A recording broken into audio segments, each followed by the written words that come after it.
কাজ বন্ধ রেখে আপনার সাথে কথা বলার অবসর পেয়েছি। আমার জীবনে এই সর্বপ্রথম অবসর।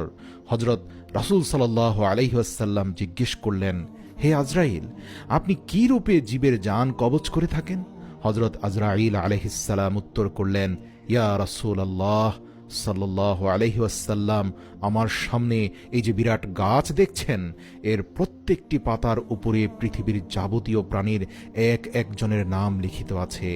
যখন কারো মৃত্যুর সময় নিকটবর্তী হয়, তখন মৃত্যুর 40 দিন পূর্বে তার নাম লিখিত পাতাটি শুকনো রং ধারণ করে। অতঃপর মৃত্যুর দিন সেই পাতাটি আমার সামনে এই টেবিলের উপরে ঝরে পড়ে পতিত হয়। আমি তৎক্ষণাৎ আমার ডায়েরি বই খুলে সেই প্রাণীটি কোন মুহূর্তে কোথায় কিভাবে জান কবজ করতে হবে তা দেখে আমার সাহায্যকারী ফেরেশতাদের একজনকে পাঠিয়ে দেই তার জান কবজ করতে। আজরাইল আলাইহিস সালাম বললেন, ইয়া রাসূলুল্লাহ, রূহ কি জিনিস আমি তা সঠিকভাবে নিজেও অবগত নই। তবে এতটুকু বলতে পারি যে কারো জান কবজ করার পর আমার হাতের তালুতে সামান্য একটু ভার অনুভব করি। হযরত রাসূল আকরাম সাল্লাল্লাহু আলাইহি ওয়াসাল্লাম আবার জিজ্ঞেস করলেন, আপনার মাথার চারদিকে 4টি মুখ হওয়ার কারণ কি? আজরাইল আলাইহিস সালাম উত্তরে বললেন, আমার সম্মুখে মুখটি নূর এর দ্বারা প্রস্তুত, যেটি এই মুহূর্তে আপনি দেখতে পাচ্ছেন। এর দ্বারা মুমিন বান্দাদের জান কবজ করার আদেশ প্রদান করে থাকি। ডান দিকের মুখটি আল্লাহর ক্রোধ দ্বারা প্রস্তুত।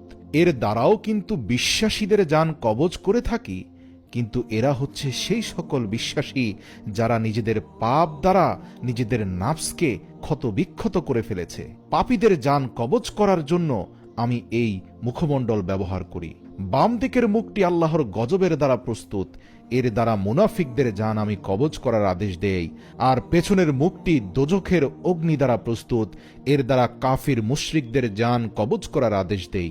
ইয়া রাসূলুল্লাহ সাল্লাল্লাহু আলাইহি ওয়াসাল্লাম, আপনার জন্য একটি শুভ সংবাদ এই যে, যেদিন আল্লাহ তাআলা আপনাকে এই পৃথিবীর বুকে রাহমাতাল লিল আলামিন করে পাঠিয়েছেন, সেই দিন আমাকে নির্দেশ দিয়েছেন যে উম্মতে মুহাম্মদের জান অত্যন্ত সম্মানের সহিত কবজ করবে। সন্তান যেমন মায়ের স্তন পান করতে করতে ঘুমিয়ে পড়ে, তখন ঘুমিয়ে পড়া সন্তানের মুখ থেকে মা যেভাবে আদরের সহিত নিজের স্তন বের করে নিয়ে নেয়, অথচ সন্তান কিছুই বুঝতে পারে না, ঠিক সেই রূপভাবে যেন প্রত্যেক উম্মতে মুহাম্মদের জান কবজ করা হয়, তারা যেন মোটেই কষ্ট অনুভব না করে। রাসূল সাল্লাল্লাহু আলাইহি ওয়াসাল্লাম এই বাক্যটি শুনে অত্যন্ত খুশি হয়ে গেলেন। সাথে সাথে সপ্ত আসমানের উপরে সেজদায় লুটিয়ে পড়লেন। পুনরায় আল্লাহর রাসূল জিজ্ঞেস করলেন,